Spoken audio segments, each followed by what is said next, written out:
Hi, I'm Lenore Crawford, and I am very excited to have this exhibit of 24 of my pieces. And it's very unusual to have them all in one place at one time, so that's exciting. I'm from Midland, Michigan, and over the years it's been a privilege and exciting to have won a few AQS awards. So, like this one from last year, maybe 2 years ago, and this one won the best wall quilt at Grand Rapids, I think. Also, Outstanding Artistry Award at Road to California.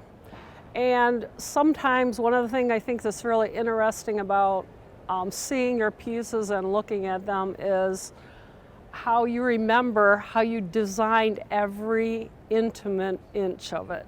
So when you look at part, you can say, oh yes, I remember that fabric, I remember picking it out, designing it. And one interesting thing about this piece, for me when I was first creating it, the most interesting part was this stone edge here through the whole center was the first thing I did on the design, using the Stonehenge Northcott fabrics to create stones.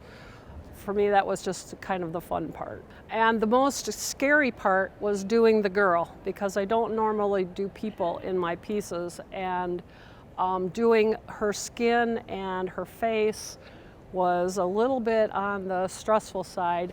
I waited a long time to actually do Emma, and all of the fabric from the skin and in the reflection I painted on fabric because I couldn't find fabric that was the right color. So, and then with the stitching in the water, when I was stitching her reflection, I had stitched her legs up and down according to the way she was the reflection is, and I hated the way it looked. I ripped out all of the stitches and redid the stitching, all going flat with blue thread like a reflection in the water. So they're always a challenge. This is my pine cones piece, and I created this one from a photo I had taken on my cell phone at a nursery. It's a Hortsman silver lock, and the pine cones grow up like this. So in one article people wrote about it, they actually printed the picture upside down, which was really kind of funny. But what I really loved about the pine cones was the purple center and then how they looked like they were glowing lime around the outside edge. So that's what I really tried to capture.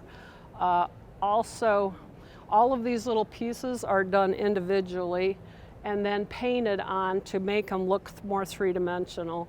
This piece also won the best use of color at Grand Rapids this year, and also our Outstanding Artistry Award at Road to California in January. It's a matter of editing your picture to create your design. So, this is one of my earlier pieces called On Winter's Coming.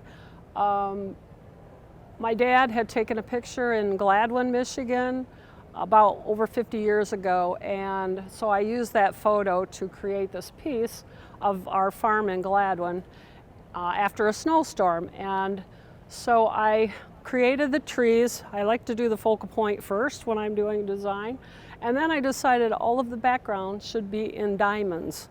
So I pieced, they're all raw edge fused, so they're fused pieces between the branches to make the diagonal all connect up. And I did that after I did the trees. So it was probably the backwards way of going about doing it.